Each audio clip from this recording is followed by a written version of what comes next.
Hello and welcome to Post-Burnout.com interviews. Post-Burnout.com is a culture website dedicated to venerating burnt-out artists the world over. My name is Aaron Kavanagh and I'm the website's founder and editor-in-chief. This is our website's podcast where we publish the full interviews from our site's articles and sometimes release exclusive episodes. In this edition of Post-Burnout.com interviews, the Cobh-based musician and producer Brian O'Glanby discusses his latest project, The Deep Hour, how it differs from the rest of his decades worth of musical projects, their upcoming debut album Tree Your Eyes, the personnel on the record, its first two singles, The One and Hurricane, his time as an EMI-signed artist in the early 90s British music scene, working in film and television in the Netherlands, and much more. I want to apologise to Brian. We actually recorded this interview about a month ago, and I wanted to make sure I got it out before the end of March, which I know I'm just cutting at a razor's edge here. Every interview after this that'll be coming out will record at least in the middle of March, so I'm not too far behind. I want to have a consistent pattern with the interviews I have recorded so far. And again, I apologize to Brian for the wait in this. He was originally on here to discuss his latest single, Hurricane, which is on all streaming platforms now. That came out on February 20th, and this interview was recorded the Monday after that single came out. However, thankfully, we have a lot more to discuss with the band's upcoming debut album, as well as his plans to translate this band into a live show. And according to this interview, there should be a new single coming from the band either this week or next, so we have that to look forward to. Thank you very much and enjoy. Hey Well, Brian, it's going. hi, how are you? I'm grand. How are you? It's nice to meet you. Good, yeah, likewise. Yeah, great to meet you and happy Monday. Happy Monday to you too. It's actually the Monday following the release of your second single with the Deep Hour, which we're going to talk about. But I guess like what I'd like to start with is a bit about your own background, Brian, for people who don't know. I mean, you've been at this for a while. I think it's fair to say. So what's your background, I guess, as a musician? My background, my God, yeah, I started in bands way back in the late 80s, early 90s, shall I say, and I was only a whippersnapper then, like just a kid out of school basically. And yeah, we've I formed a band. I was living then in the north of England on the Scottish border. Um, a very, very interesting time is just, just after the big wave of the 80s and the big question mark of the 90s, what was going to happen with music and all, all the Manchester bands were coming out, and it was a magical time. Um, so I started a great band then, and sorry now, I just have to put this. That's it. Better now. Sorry. No Yeah, worries.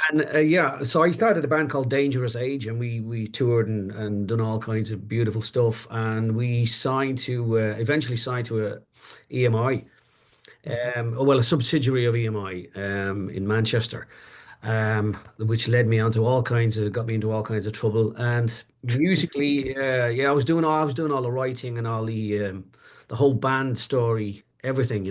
Writing the music, writing the lyrics.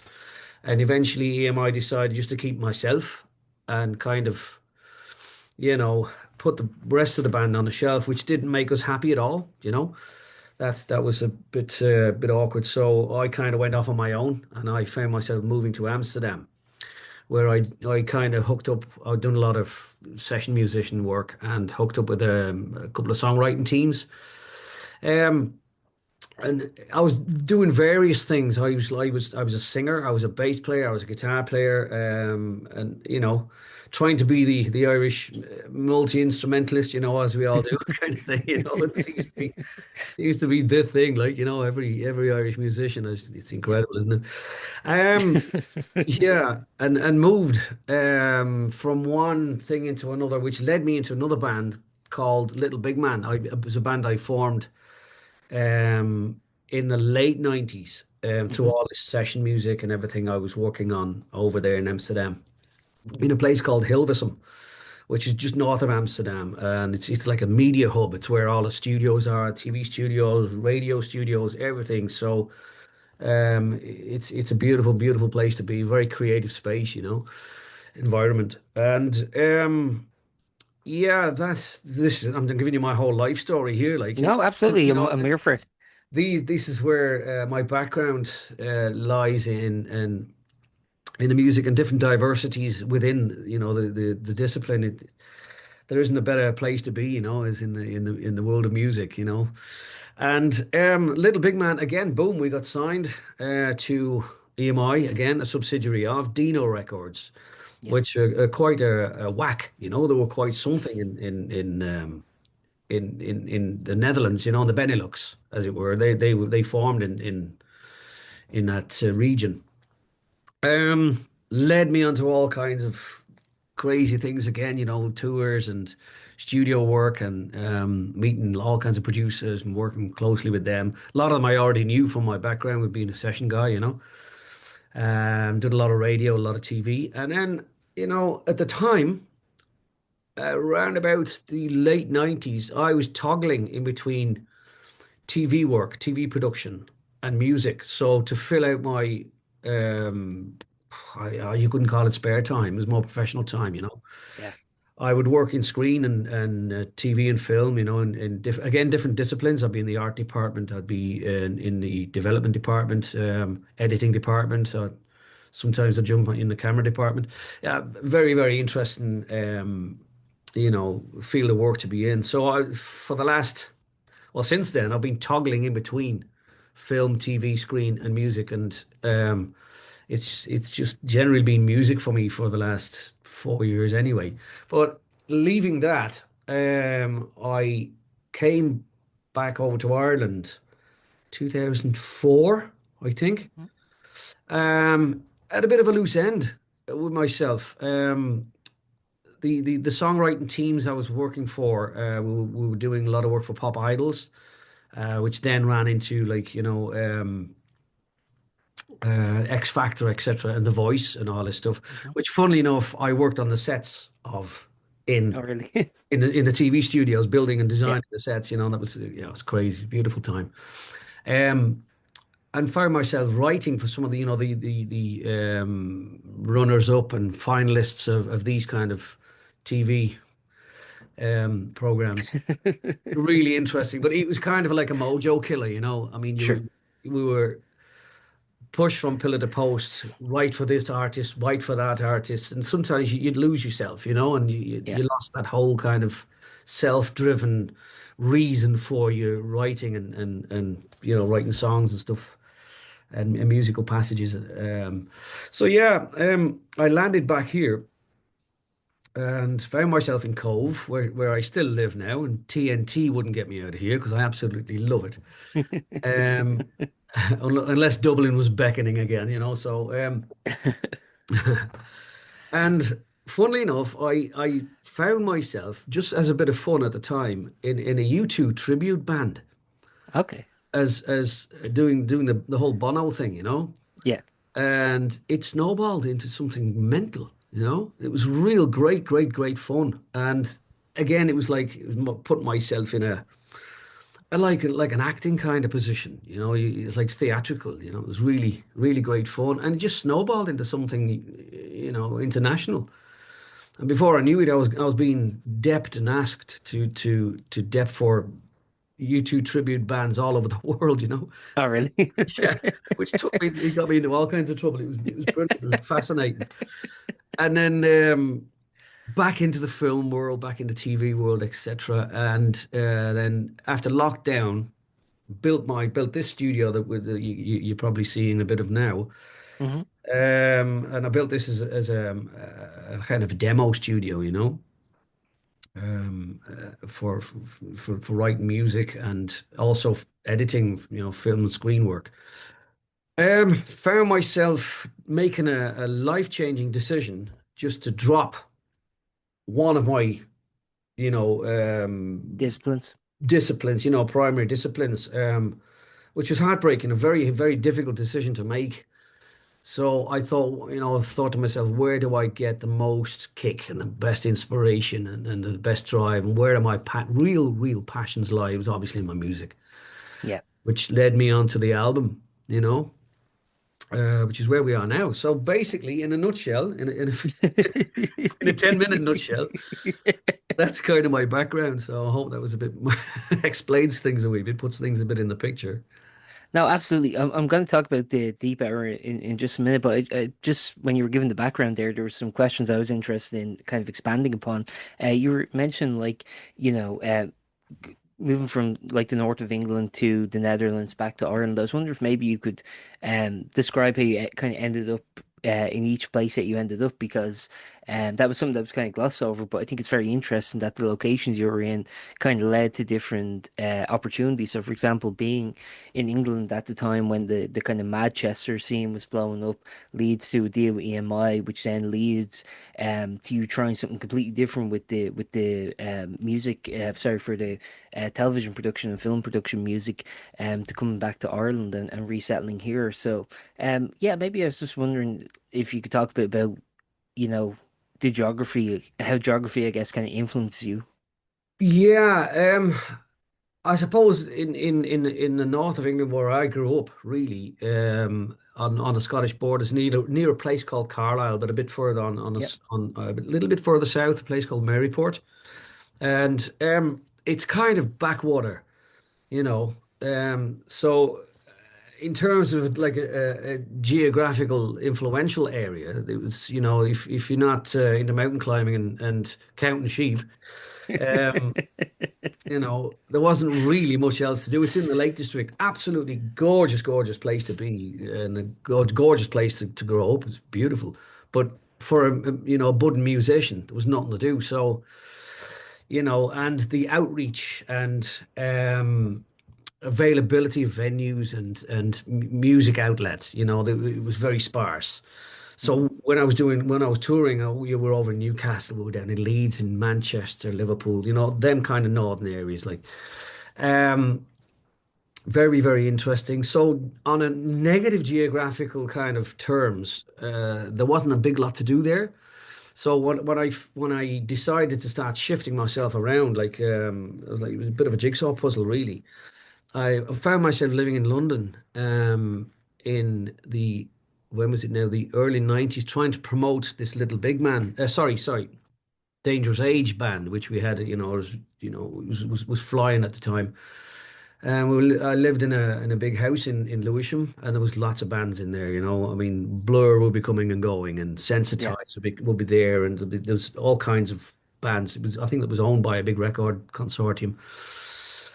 So that was really interesting. And when all that fell through, um, the whole dangerous age thing, it broke my heart, because I put my life and my heart and soul into it all. So making that decision to move was basically clearing out the closet, as it were, and saying, right, okay, this hasn't worked. If I go at it again in the same manner, I'm probably gonna be banging my head against the wall in the same kind of way. So I thought, right, okay, time for a shift. And there was friends of mine living over in Amsterdam and stuff, and I just needed a break, Yeah. So I did. I moved lock, stock, and barrel over to Amsterdam.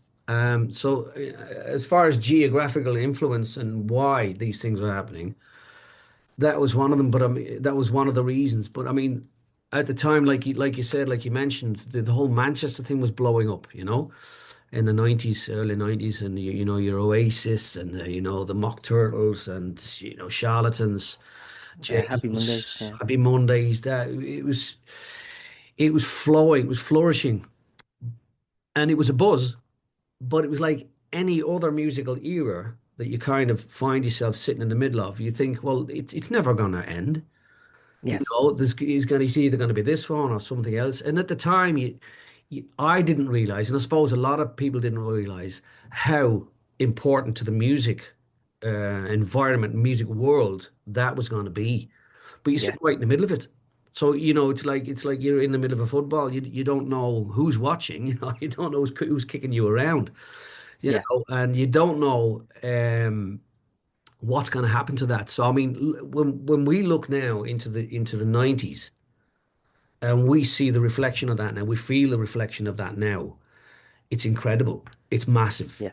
and it left such an important, beautiful legacy. When you're in the middle of it, you don't realize that that's gonna, happen. It's Yeah. like when the Sex Pistols broke. They didn't know what they were going to do. They didn't know they were going to, shatter the world into a million Yeah. pieces. So, but now look at them. Yeah. They're they're part of history. Yeah. It's incredible. So yeah, so didn't really know what I had in my hands at the time in the 90s. But I moved myself lock, stock, and barrel over to Amsterdam, and I was kind of broken a bit for with the music industry. Obviously it had shattered me. I tried so hard.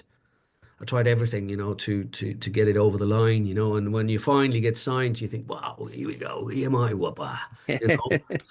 And it was funny at the time. What happened was because music is shifted through all these different technological kind of Advancements, transitions, yeah. Yeah. and I found myself on the cusp of every one of them, you know, and I suppose like in kicking it off in the 90s when the digital era took over. I mean, Hmm. vinyl was on the out. CDs were on the out. The record industry just didn't know what to do. They weren't kind of expecting the speed of that technology to Yeah. take over, but it did. And that's kind of the era when they were transition when the studios are transitioning from tape to digital, right? Yeah, yeah. You know, Yeah. you chased basically all your analog stuff into digital Yeah. stuff. The music industry went, "Oh my God, how do we handle this?" They Yeah. hadn't thought about it. It was just hurricane come flying across. Pardon the pun. Yeah, And very they fitting. and they got caught in the center of it. So it was. So what they did, they panicked. Yeah. And they rounded up all the bands that they were pumping money into that weren't making the money that were costing them money and put them aside. Now, fast forward, I suppose to the new millennium, and then streaming came along. So Yeah. all this digital work that this infrastructure that the music industry had built up and created and constructed all of a sudden was pulled apart and shattered again by streaming, the likes of LimeWire and things like that, which have Napster, yeah. morphed in Napster, which have now morphed into Spotify, etc. Again, the music Mhm. industry didn't know what how to handle that, and still don't. I think they're only Yeah, I getting think they're I only spent the getting last two getting to handle. decades kind of Yeah, playing catch up. yeah, exactly. They're getting to handle that now. So, yeah, You know what's interesting though? I've talked about this before, is that, um, you know, after years of what you're describing, like, music kind of becoming sort of more piecemeal, even where it's like it's not even just streaming, where people just want to hear the big hits, they just want to hear the singles, they don't want to hear the full albums. There also seems to be a huge resurgence now in like vinyl records and CDs, even and tapes. Do you notice that? Do you find that encouraging, or do you think it's kind of more fashion? well, it is a trend, but it, Yeah. it's a trend with a value. you know, um, a real earthly, sincere value because people are starting to realize, even kids these days are starting to realize the quality of what was brought out on vinyl and that different sonic kind of, you know, Fidelity. buzz Yeah. that never had. I mean, the youths growing up these days are so used to the compressed MP3, listen to stuff on their phone and all that stuff. Now, God forbid, luckily, Apple Music and Spotify now are starting to bring out lossless, which is Hmm. absolute, you know, brilliant. Godsend, yeah. So yeah, when you look at it from one angle, it is a trend. But on the other hand, and like I say, it does bring that lovely value to where it should be. I love it. I really do. I think it's a fantastic comeback.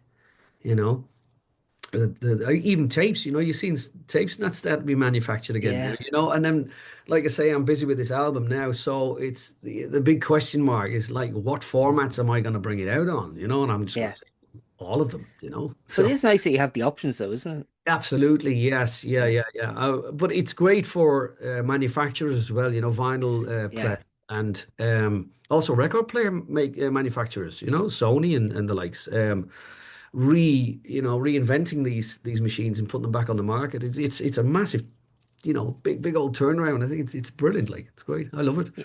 And the other thing that I think is nice is that, like, a generational thing where you could get your parents or even your grandparents' records and kind of add them to your collection, which I think is it's sort of nice that that music kind of continues to live on.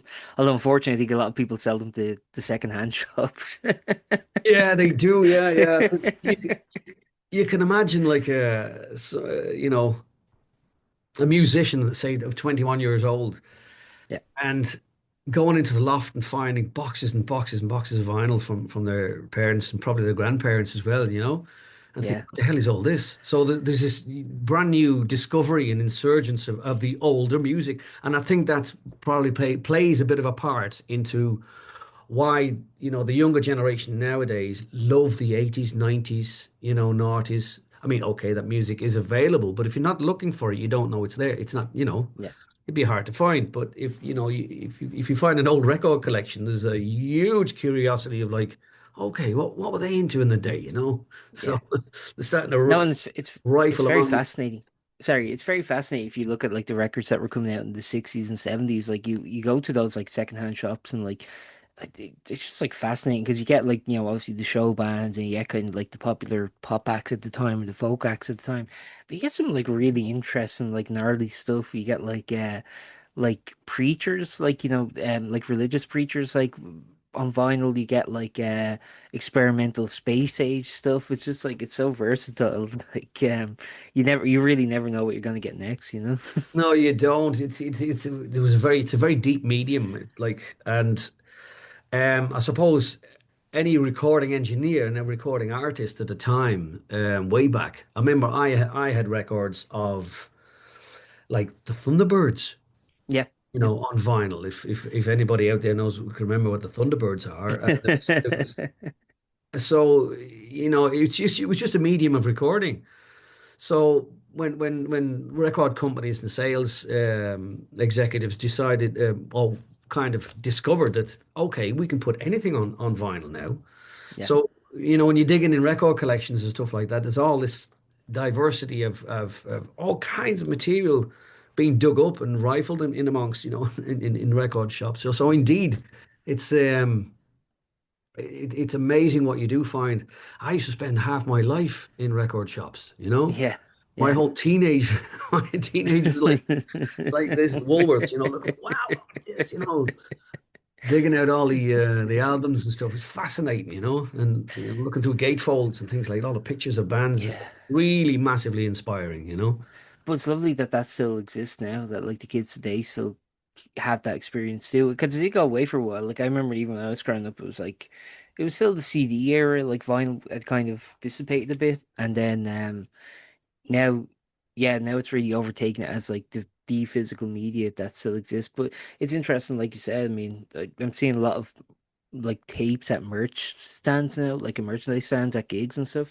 It seems to be a convenient way of recording and distributing your music. But I was talking about this, like I haven't had a tape deck in probably like 20 years. Yeah, touche, So yeah. I'd have nowhere to play it if I did buy it. Yeah, exactly. I went out, I bought a CD player. Yeah, Maybe shouldn't be doing this, because it's a certain brand, but sure. I I went only out, use the audio anyway, so they won't see it. yeah. That was All grand. right, okay, yeah, yeah. Yeah, I mean, CD and I can remember when CDs came out. My God, the quality, Yeah. the digital quality was just, again, it turned everything on its head and made everyone run out and buy CDs. And the And crack the was at storage the time, capacity too. yeah, yeah, Yeah. the crack was at the time they were indestructible. Yeah. So to put that to the test, I ended up destroying the first three CDs I bought. I was brokenhearted. I thought these were indestructible. It turned him into a frisbee. Yeah, exactly. Told them for the dog and everything in the garden. Amazing. To go back to your music then, so Yeah. we kind of established like your background there, and I was wondering maybe if we could talk about how the Deep Hour came about then, because this is a relatively new project. You your first single came out back in November, the one, and now you have the follow up, Hurricane, which came out last Friday as we're speaking. But maybe if we could just before we get into those songs, maybe we could just talk about how this project kind of came together. How it came about, yeah, exactly. I had a big bunch of songs, kind of studio ready. Um, and it was like I said earlier, it was like a transition again in my life, and I just made a decision like it's either screen work or music, but not both, because Yeah. you lose your focus. I was quickly losing focus. on one or the other, which isn't very healthy when you're in a certain level in that profession. You have to be 100% focused. You can't be 50% focused. So I made a decision. Right, here we go with the music once again. And I had this big bunch of songs. Some of them are old, some of them are brand new, and I started putting this whole list together, and I thought, right, um, producer. who can work with this. And it was just going to be like a solo project, Mhm. solo music going under Brian O'Glanby.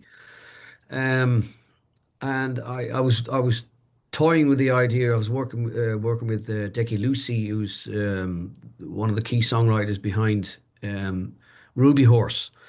If you remember Ruby Yep. Horse back in the day, they moved back from Boston back to Ireland some time ago. Decky and Joe and the lads are become great friends of mine over the years. So I was working with Decky and I was presenting these songs to him, and he was loving them, but he was dividing his time in between Berkeley in Boston and UCC in Cork. Yep. He's a professor of songwriting, would you believe, or whatever his title is. Great, great guy, great, Yep. great producer, great songwriter. So that became a non-runner because we couldn't nail each other down. When he got back, I was away gigging and stuff, and it went on like that for about 2 years. I just finally said, look, I have to move on with this, and I started researching a lot of producers who'd be suitable, or I'd be suitable for, my music would be suitable for, and they'd be suitable for my music. And I came across Wayne Sheehy. Now, I know of Wayne Sheehy. I knew of Wayne Sheehy from his Cactus World News days, way Yep. back in the 80s, early 90s. And then he moved on with, Hot House Flowers and Ronnie Wood and Robert Palmer, etc. And he's just a mind-blowing producer. You know, I think he's underestimates himself. Even he's very underestimated. And I didn't know the depth I didn't know what I was getting into. So I offered a song to Wayne, the first song, just to say, just to test the water, and he wanted to test the water with me as well. And I said, he's the first song. What do you think? And he liked it, and he says, yes, I'm prepared to work on that for a single with you. I thought, great. So I took the song down to him, and he's got this beautiful studio down in West Cork, a place called Kilcrohan, and it's like last stop. The next stop is New York. It's just gorgeous, gorgeous place to be. Absolutely beautiful location. So I went down to him, played him a demo of the song, played him an acoustic version of the song live, and he said, right. So he pulled the song apart, reconstructed it, and we were both delighted. And he said, right, but okay, so we've got that kind of master ready. And without going out and mastering it, we both kind of said, right, what now? And I said, well, would you kindly consider working on the album with me? And it was a head scratching moment. It was like, "Ooh, God, I mean, I didn't realize, what a massive undertaking that was. Yeah. But Wayne did, because he must have done several, over the years, dozens, with the artists he's worked with, and in his own right as a producer, Hmm. in his own studio. And we quickly realized, once we got into the nuts and bolts of everything in the studio, we quickly realized that it wasn't a solo artist project. It wasn't a singer-songwriter sound. The songs Hmm. were more like a band. So we said, and Wayne suggested, why don't you form a band around this? And I thought, way, yeah, great, that's me. I love that. I love being the front man, and the engine behind it all, not thinking whatsoever the pitfalls and the danger points in it, you Yeah. know, Yeah. because I've built up 20 years of following uh, for Brian O'Glanby. So the next logical step was my own album, with my own music on it. Forming a band obviously needs a band's name. I couldn't call it Brian O'Glenby. So um, we worked for a full year, maybe 14, 15 months on the album before I realized what the name of the band was going to be, and everything just pointed towards the Deep Hour, Was So that instinctual or kind of like was that based on lyrics you're writing or what was it about the tonality or something? it's based on a condition, a human moment, Yeah, and the name, the Deep Hour, is like the moment of catatonia in the middle of the night when yeah, you're in your deepest sleep, when your mind is at a zero level and you start dreaming, and that moment only lasts about an hour, but you cram all your dreams and everything into that hour of yeah, what's manifesting in your mind at that particular time in your life.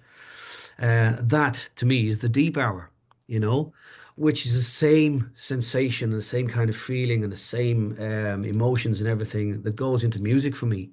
It takes me into that kind of dream state, into a different kind of realm of thinking. That's what yeah. music does for me. So it was natural for me to say, oh, the deep hour, and that's where the name originated from. So yeah, so we formed the band, the Deep Hour, and it's still there now. It's still just myself and the musicians that we're working with. It is a project, still a project stages, and there isn't a band as such. It's virtual.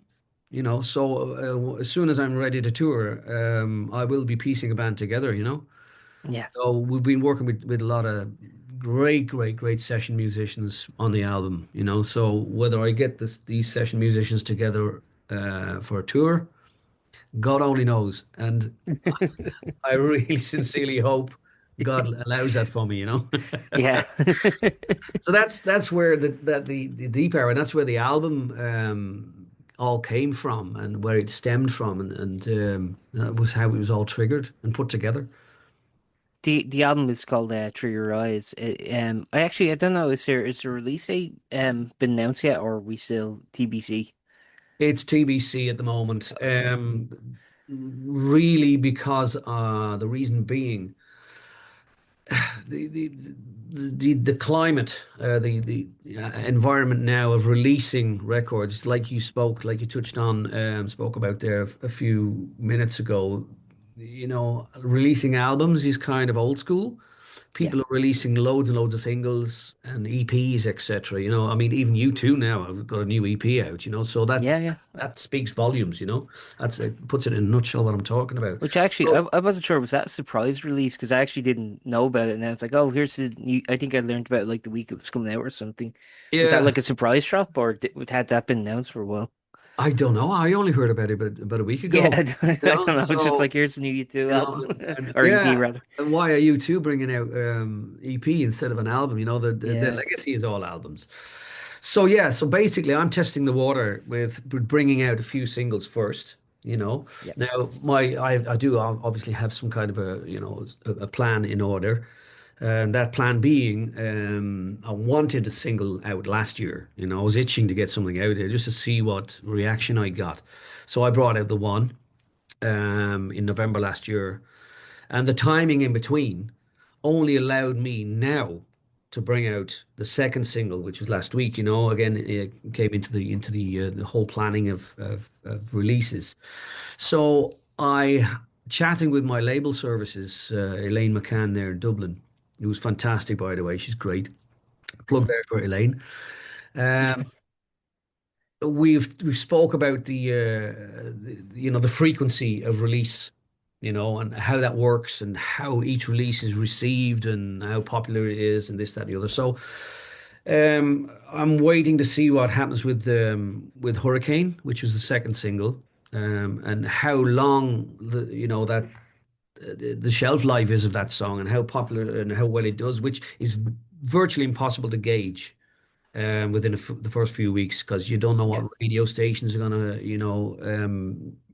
pick it up. Yeah. pick up on it and how well it's going to be received by the public, etc. So, um, Yeah, so it is basic. It's based on frequency of release and how the release does.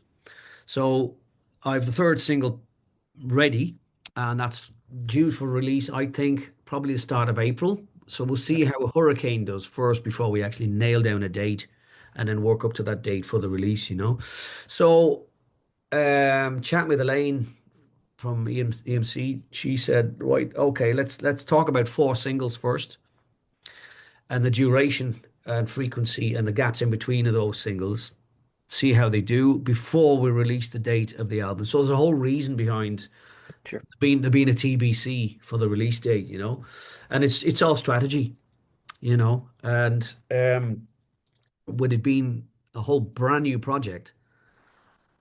That's what I was You had saying to build earlier up that on. momentum. Yes, Yeah. yes, yeah. That's what I was saying earlier on. All of a sudden, out of nowhere, comes the deep hour. Yeah. Like I say, I've 25, 30 years of Brian O'Glanby, which a lot of people are familiar with, and there's an expectation there, and all of a sudden this deep hour comes out. Nobody knows who it is, what it is. So Yeah. I've had to start completely from zero with Yeah. all my socials, a new website, new Instagram, absolutely everything has started from ground zero, and I'm working it up now.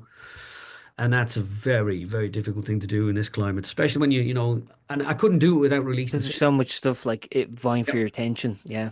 Yeah, yeah, yeah. You're fighting against everything and everybody. And it's only when you realize, when you release something, you realize how well it's doing. When you look at the chart positioning, and I find myself, you know, pushing, Taylor Swift off the number one spot.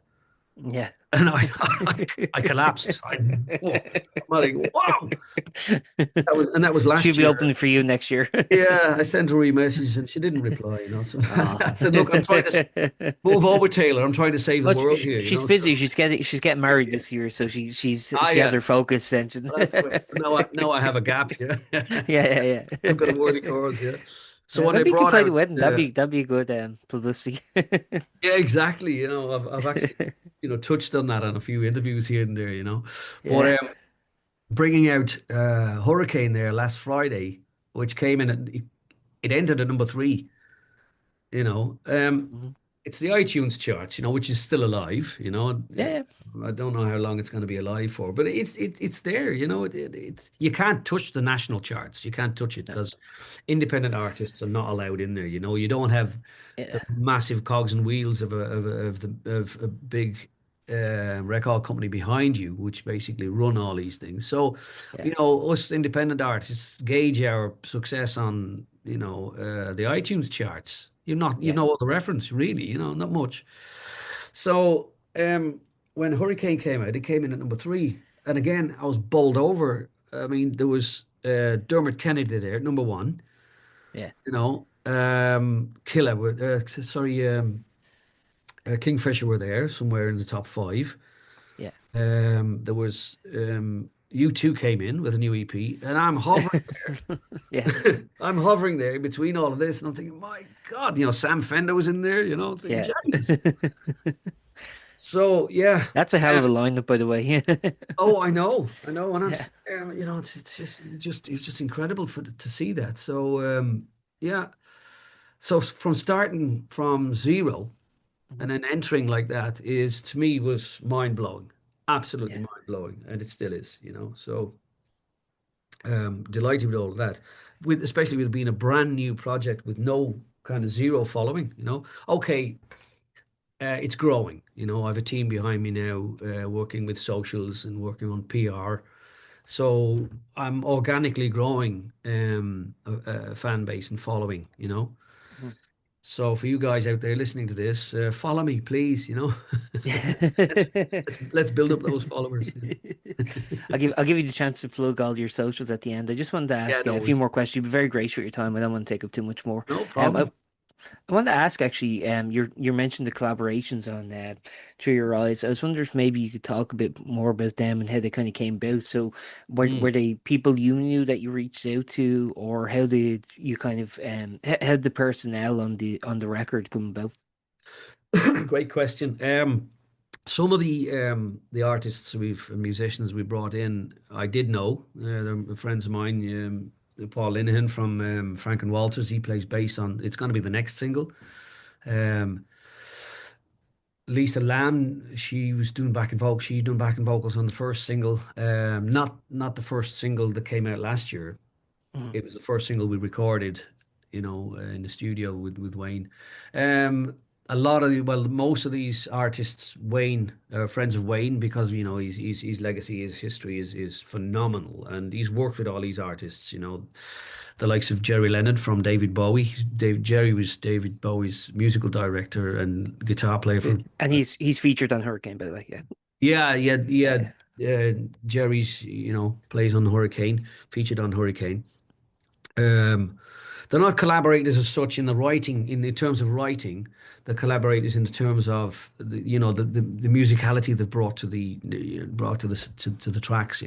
Sure. And Robbie Malone, who's renowned to be with working with Davy Gray for the last 20 years, being a co-writer, co-producer with Davy Gray.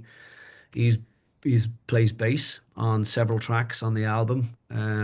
Jerry plays on a few tracks as well, 3 or 4 tracks, I think.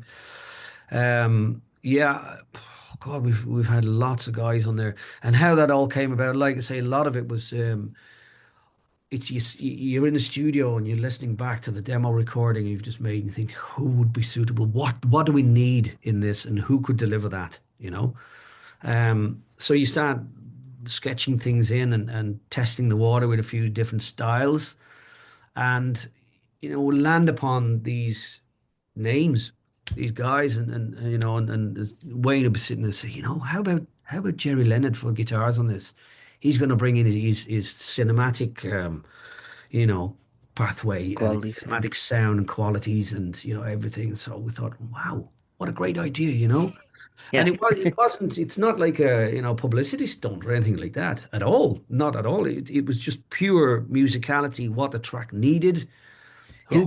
who could deliver that, and who would be best for it. And this is how Well, we. I think that's how a lot of these kind of like great players that you mentioned kind of end up collaborating with these talents is because of their ability to collaborate rather than as you mentioned being Mm. a name, so to speak. Like I think being a name isn't particularly fruitful for longevity, I guess. Yeah, yeah. But I mean, it was just so great for them to actually listen to the track and actually agree to Yeah, work on it. I yeah. mean, that to me spoke volumes. That to me said everything. I thought, well, there must be some quality of track here, some quality of song, you Well, know. as a musician, it's that kind of flattering when people take what you've created solo and then go, "Oh, I'm so invested in this. I want to kind of do what I can or lend my talents to whatever degree to kind of elevate or to kind of make it something else." Like as a songwriter, like who's been collaborating for 30 years now. Does that ever lose its appeal, or is it still kind of as flattering that people are as invested in the songs you crafted as they were when you began? It never loses its appeal. It's I've worked with a huge diversity of musicians from all different levels, all different caliber. Yeah. So it never loses its appeal, and the reality is what they bring to the track and what you're looking for, you know. Um, what the song, what the track needs to get it to where you want it to be. So it never gets, you never get tired of inviting musicians of all different levels. I mean, there's a lot of musicians on there nobody's probably ever heard of. There's the kind of session guys, and they'll be sitting somewhere in West Cork, and you just Yeah. drag them into the studio, and then you find out who they are. Yeah. Yeah. And they're just sitting there, they're like floating in this musical cloud. And it's absolutely amazing. I mean, we've got this guy in on one track, Robbie Milner, and I didn't realize who he was. And he was a guy that when we were finished recording in the evenings, we'd go down to the local pub and share a couple of have a couple of pints of Guinness and stuff, and Mhm. have a bit of crack. And there was the locals would all be milling around, sitting around the fire, and the chat would be going. And Wayne would say, "Oh, Rob, I tell you what, tomorrow we've got this track we're recording. Would you mind dropping in and playing violin?" You know, And he said, "Ah, not a bother, not a bother." And he popped into the studio, and then we started chatting. I didn't know him from Adam. We started chatting. Turns out he is the musical director of the Oman Opera. Oh, You know, really? the Royal Oman Opera, Yeah, and I'm like, whoa, So you just don't know whose knee he's sitting on, sure. So it's absolutely beautiful and amazing and really, really bowled over and privileged to have this that caliber of musicians on the album and on the singles that are coming out. So no, Yeah, you'd never get tired of it. yeah. Perfect. And I guess the final thing I'll ask and I'll let you go on your day. Obviously, you're planning on having the album out tentatively this year, maybe even the beginning of next at the latest. So, beyond that, what does the future kind of hold for the Deep Hour? I mean, you mentioned there's a single tentatively dated for early April at the moment. Um, so is the idea just like say two more singles, then the album, or I don't know what's your plans, I Yeah, guess. that's the structure, the plan structure going forward. It'll probably be four singles. Yeah.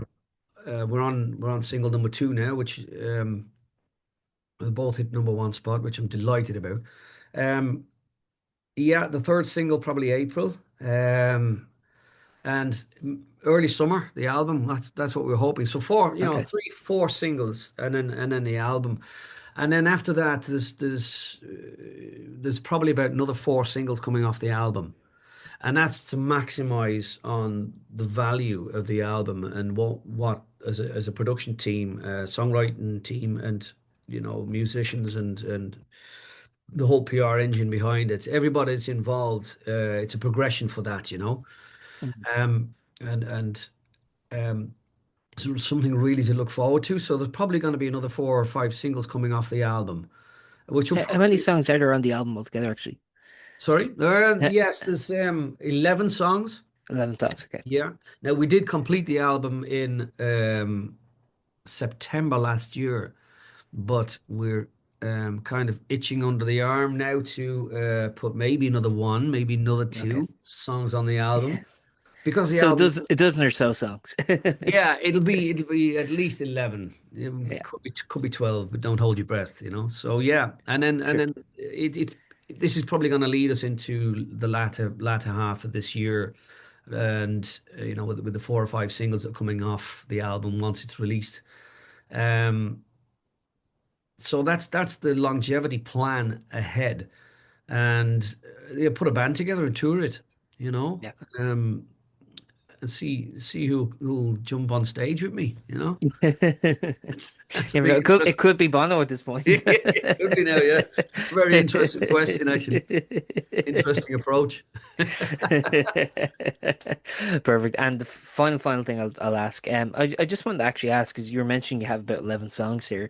So in terms of actually like choosing the songs like The One and Hurricane, to be the releases, how do you kind of go about that when you have so many options to kind of go, okay, I think this like with The One, I think this is the perfect um like first impression for or the first taster for this project, and then following it up with Hurricane, like what's the I guess the thought process in terms of like selecting which songs you're going to choose as singles? Now, that is a great question. Now, I kind of chose the songs for how best I think they would fit the climate at the time, and like a progression of what you think the popularity of the song would be. So opening with something like a mediocre tempo, like The One. It's got a drive, it's got melody, it's got passion. It's a good introduction, to see how it will be received. Then hit the same audience with Hurricane, which is more of a kind of melodic, slowed down, meaningful ballad with a huge. It's not a ballad, but it's more like an indie kind of strokey kind of thing. Hard to explain. Yeah, Um, and slow then tempo. yeah, slowish tempo, but not asleep. Yeah, And obviously the guys involved on the track, which is gonna broaden out the popularity of it with a huge load of question marks like who is this band, and what's it all about? So the third track is a more up tempo and really, great sounding, melodic, fast, lively, track. So that was the choice process. It was like, okay, what do you think a great introduction single would be of to encapsulate the deep hour? Yeah, So Wayne and myself deliberated over it for weeks, and we finally we both agreed that yeah, these three singles at least first. Let's bring these three out and see what happens. After yeah. that, God only knows. I have no choices whatsoever from the album of what's going to be next. I don't. But Okay. these three singles in that concession, um, it just it was self-explanatory to me when we sat and listened, and also the order of the album. Yeah, What's the first song, second song, and so on and so forth. And yeah, how do you finish the album off? You yeah. know. And actually, that's the important thing, 'cause you were talking about the like potentially releasing it on different formats. When I was growing up, I was kind of the CD era. Although I had tape when I was really young, but I was mainly of the CD era. When I got into vinyl a little later in life, what I really appreciated was that you have to think about the consistency of the record twice, because there's the A and the B side. So you have to think about, at what point do you kind of like break it off and then start again. Like, kind of, if you think of it like a roller coaster, what point do you kind of, go up again, and so is that like things that are brought into consideration, like when it comes to the formatting, the potential formatting of the record as well? Oh, huge. Yeah. I mean, it's kind of like a narrative. Yeah, It's how do you start the album, how do you finish the album, what comes in between, and why.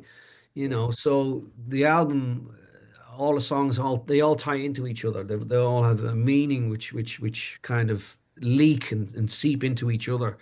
Um, and which was one of my biggest reasons for creating the album and bringing it out.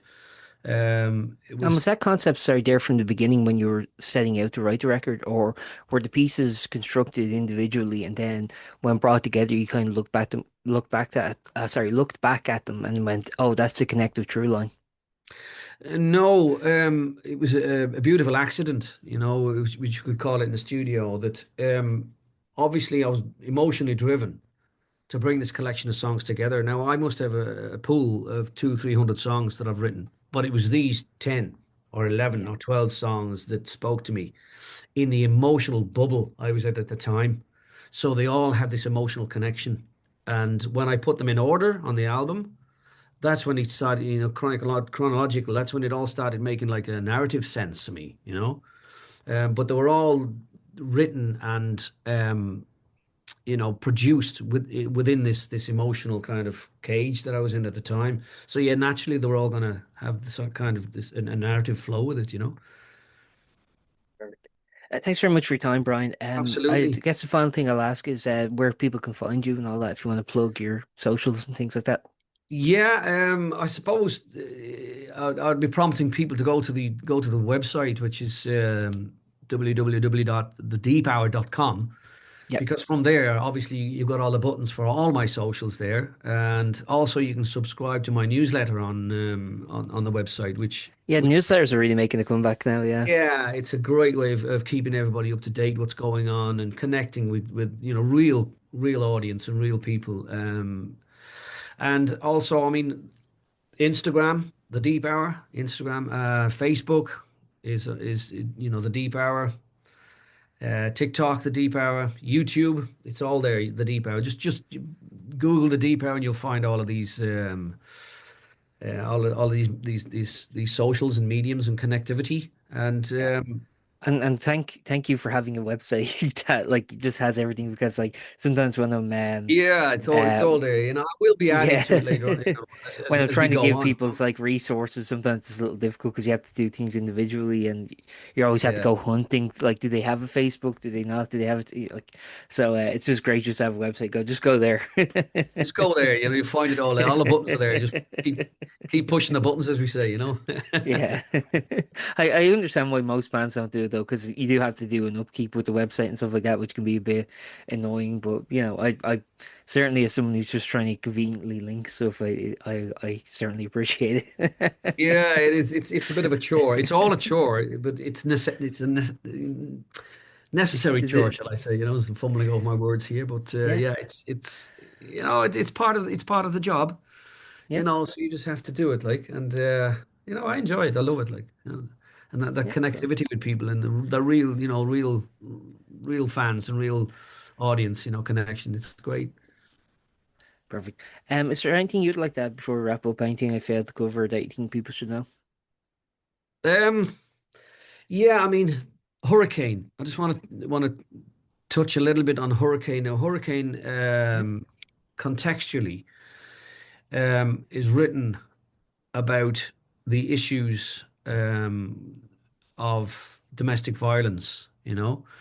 Now, the song itself it doesn't resolve anything. It just highlights the whole issue, and it's true. It's a true story, and it was written about a series of letters that were given to me by a friend that he found years and years after they were written, and so these letters must have spanned back to when he was a kid, written by his mother, and they were a cry for help, really, I suppose in a time when the issues of domestic violence weren't really addressed to the level that they are today. yeah, So it just shows a history of this and how that really affects people and affecting people growing up, you know.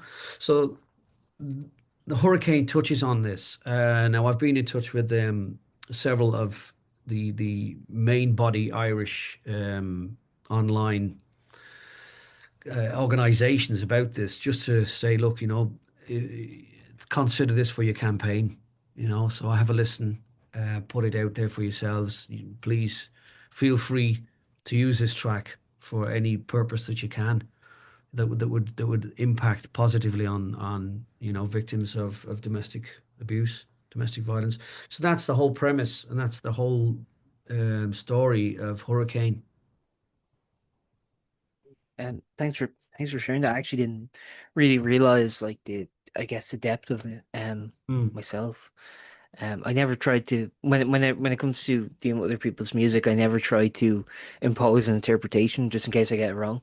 So I Yeah, want to make sure, yeah. yeah, I suppose the truth of the sincerity of the interpretation has to come from the writer. But exactly, yeah, it's a beauty how everybody else interprets, the track themselves. yeah, Take away from it what you want. yeah. But that's what it means to me. It could mean completely something different to somebody else.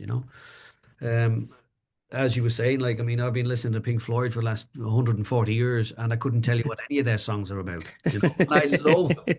I love them. I listen to them day and night. Perfect. Thanks very much for your time, Brian. It was lovely Thank chatting you, with you, Aaron. and Yeah, best luck with the album when it comes out and thank you everything you so have much. coming up. There's an And it absolute was lovely pleasure. chat. Absolute You too. pleasure. And thank you for having me on the show. You take care and God Absolutely. bless. Yeah. Take care, brother. Thanks so Bye. much. Take care. Bye. Thank you for listening to that episode of PostBurnout.com interviews. We're available wherever you get your podcasts, so we hope that you enjoyed and would consider subscribing, giving it a like on YouTube, or a rating anywhere else. We also have some exclusive episodes only available on Spotify, which features interviews with the likes of Kim Deal, Ron Mail of Sparks, Jacob Slater of Wonder Horse, Maria Kelly, Gavin Friday, and many more. So check those out if you're so inclined. Otherwise, thank you for listening and see you next time.